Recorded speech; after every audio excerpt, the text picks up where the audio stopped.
Evangelho de João, capítulo de número 15, verso de número 7, diz assim: se permanecerdes em mim e as minhas palavras permanecerem em vós, pedirei o que desejares e vos será concedido. O que glorifica o meu Pai é que deis frutos em abundância, e assim sereis verdadeiramente meus discípulos. Apenas até aí.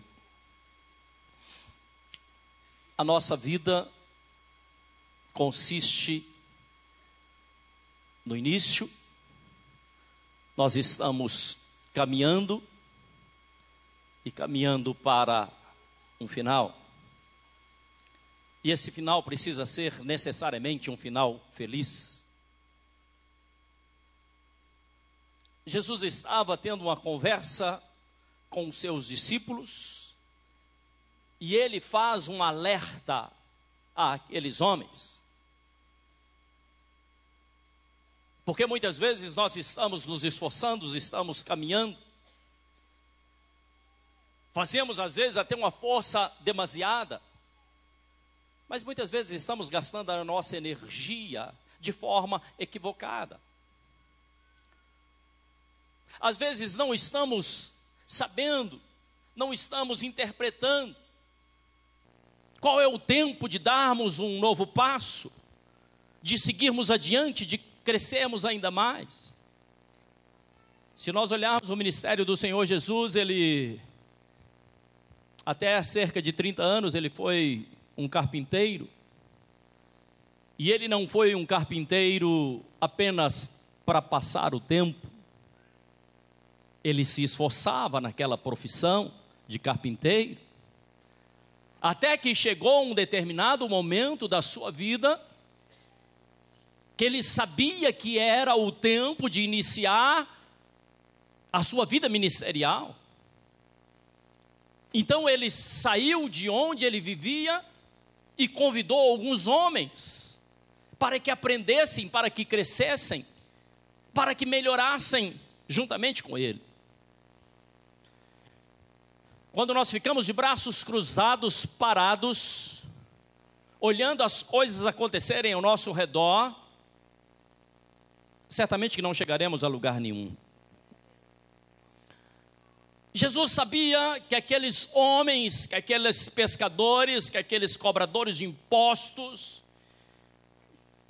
que eles seriam capazes de cumprir uma missão.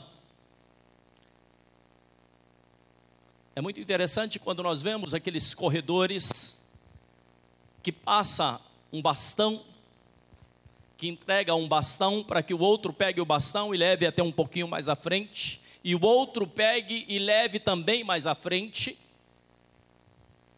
Isso nos leva a pensar que eu e você temos uma missão, mas nós também temos compromisso com as próximas gerações. Chega um determinado momento que o bastão vai ter que ser passado. E Jesus encontrou aqueles pescadores que lançavam as suas redes, que pescavam, e outros que estavam remendando as suas redes.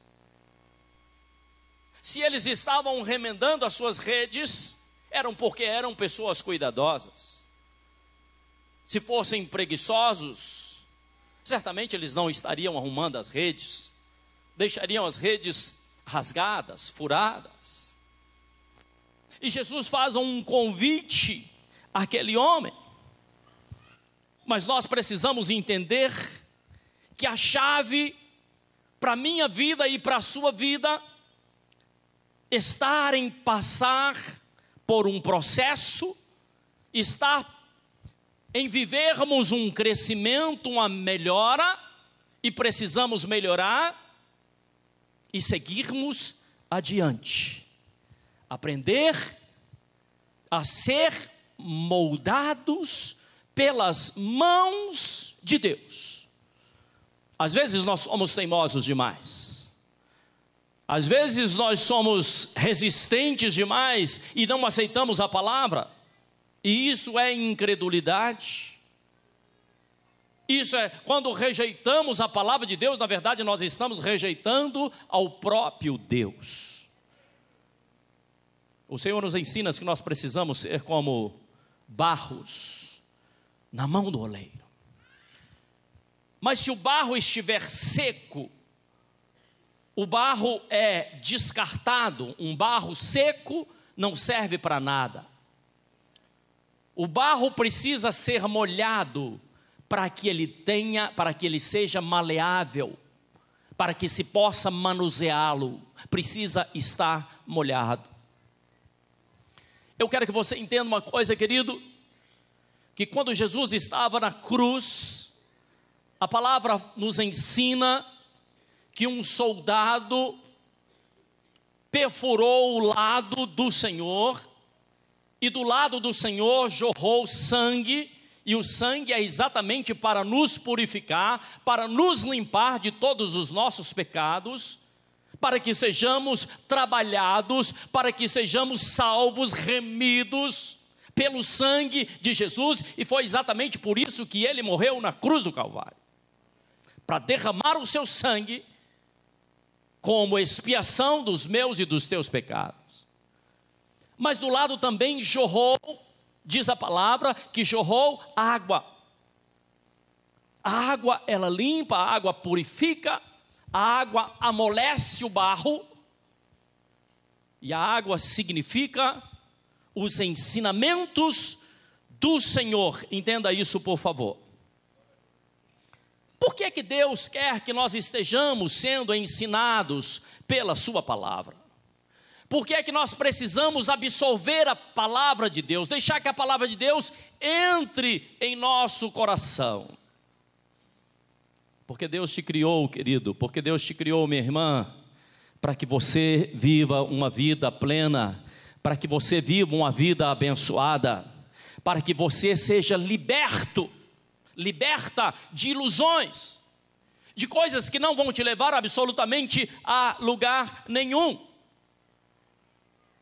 Às vezes estamos distraídos demais, iludidos demais, com um monte de coisa, e deixamos as coisas principais para trás. Aí certamente não vai passar para a próxima etapa, não vai ter crescimento. Preste atenção. Por isso que a palavra nos ensina que conhecereis a verdade, e a verdade vos libertará. A verdade é a própria palavra de Deus. E conhecereis a verdade, e a verdade vos libertará. Então a palavra é a oportunidade de libertação. Por quê? Porque muitas mentes estão cativas, muitas mentes estão aprisionadas,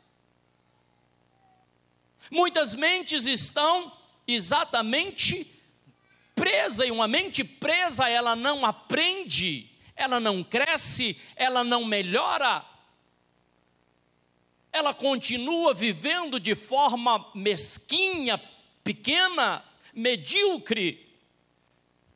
E Deus não quer que você viva uma vida medíocre em nenhuma área da sua vida. Eu não sei se você ouviu o que eu disse.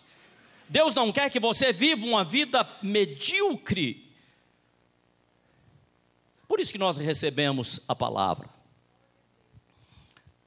Mas no verso de número 15 de João 15, Jesus, convivendo com os seus discípulos, já havia andado, já havia caminhado com os seus discípulos, e já estava chegando ao final do ministério. E ao chegar ao final do ministério, é muito interessante, a gente gosta de ouvir, a gente dá muita atenção às últimas palavras, na verdade, a gente dá muita atenção aos últimos ensinamentos, às últimas recomendações. Morreu esses dias aquele lutador de boxe, o Muhammad Ali. E algo foi noticiado como sendo de muito importante, porque todos os órgãos do seu corpo já haviam parado de funcionar, mas a filha fez questão de anunciar para a imprensa que meia hora depois o coração ainda estava batendo. Era a última coisa, mas ainda estava batendo. Quais foram os últimos ensinamentos de Jesus ao chegar ao final do seu ministério? O que é que ele passou para os seus discípulos? Verso 15 ele diz assim: olha, nós já caminhamos um tempo junto, nós já vimos muitas coisas, eu já ensinei muitas coisas a você, mas ele diz assim: mas por isso que eu já não vos chamo mais de servo, porque o servo, ele não sabe o que faz o seu Senhor. Às vezes nós confundimos a palavra servo com a palavra escravo. Um servo não é exatamente um escravo. Um escravo é aquele que trabalha obrigado e quando não faz as coisas direito, apanha, e não tem direito e não tem nenhuma opção. Esse verdadeiramente é um escravo. E muitas pessoas se tornaram escravos do diabo, do inferno, porque se permitiram viciar, se permitiram andar por caminhos que não devia, se tornaram verdadeiramente escravos e até tentam voltar atrás, tentam mudar a vida, mas não encontram forças, tentam sair de algumas situações de escravidão, mas não encontram resistência o suficiente para estar saindo dessa situação. Jesus não está falando de escravo, Jesus está falando de servo. Servo é aquele que fez a opção de servir para honrar, de amar ao seu Senhor. Por isso o salmista Davi diz assim: olho para as mãos do Senhor como um servo atento às suas mãos, esperando que venha uma liberação, esperando que venha uma ordem, esperando que venha um ensinamento. Jesus falou assim: mas nem servos vocês já são mais. A partir de agora, vocês são amigos. Nós queremos os benefícios de Deus. Nós clamamos a Deus: Senhor, essa semana eu preciso de pagar a conta tal. Deus, eu preciso que o Senhor entre com providência lá na minha casa, que o Senhor faça tal coisa na vida do meu filho. Senhor, eu preciso de algo na minha saúde. É verdade, nós pedimos ao Senhor. E a palavra diz que nós podemos pedir realmente. É justo que a gente esteja pedindo. O verso de número 7 diz: se nós permanecermos nele e a palavra dele permanecer em nós, tudo o que nós pedirmos, ele haveria de fazer. E nós queremos tantos benefícios, mas nem sempre nós estamos atentos aos ensinamentos, o que é que a palavra está instruindo, como é que a palavra está mandando que a gente esteja fazendo, e acabamos tratando Deus como se Deus fosse o gênio da lâmpada, e Deus não é o gênio da lâmpada, e Deus não faz mágica. Por isso que nós precisamos receber essa palavra entra no nosso entendimento, e uma vez que essa palavra praticada na nossa vida, as situações começam a serem superadas. Por isso que Jesus diz assim: eu sou a videira verdadeira e vós sois os galhos. Mas o galho, se ele estiver desconectado, se ele estiver arrancado ou cortado da videira, ele não funciona, a tendência vai ser exatamente estar secando. Eu quero perguntar a você nesse dia de hoje: será que você, na condição de galho, será que você, na condição daquele que quer ser frutífero, será que você está conectado, ou qual é a sua posição em relação às coisas de Deus? Essa pergunta vai fazer toda a diferença. Qual a postura, qual a posição, qual é o lugar que você tem assumido em relação às coisas do Senhor?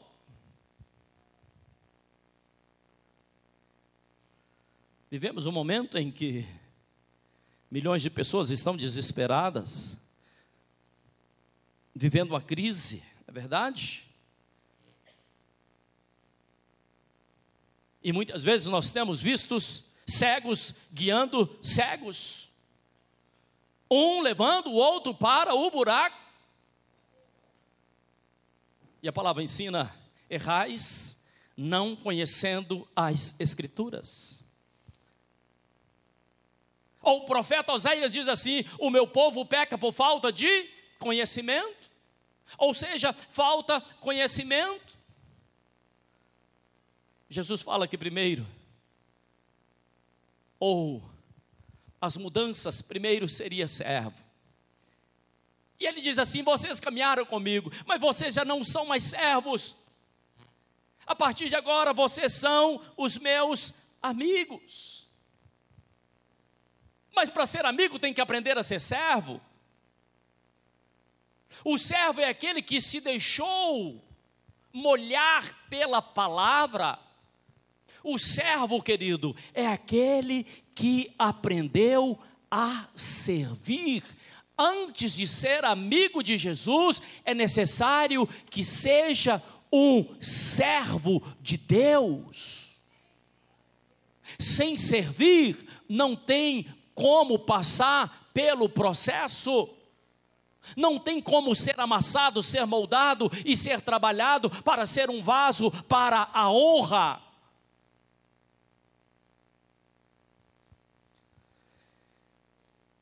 Mas quando passa a ser amigo, que coisa maravilhosa, né? Aquele é um amigo de Jesus. Essa mulher, ela verdadeiramente é uma amiga de Jesus. O amigo, ele se assenta à mesa. O amigo, ele abre o coração, ele fala e ele ouve. O amigo é capaz de falar das coisas mais íntimas, mas o amigo também é capaz de ser instruído pelo outro amigo. O que acontece com alguém que se deixa ser trabalhado pela palavra? O que acontece com alguém que se deixa ser guiado pelos ensinamentos? O que acontece com alguém que se torna, na verdade, como uma argila úmida nas mãos do Senhor, para ser um vaso poderoso nas mãos de Deus? O que acontece com alguém que aprende a servir? E o cristianismo é exatamente isso, é serviço. Ele se torna um discípulo. E o discípulo se torna um canal de milagres. Eu não sei se você ouviu o que eu disse.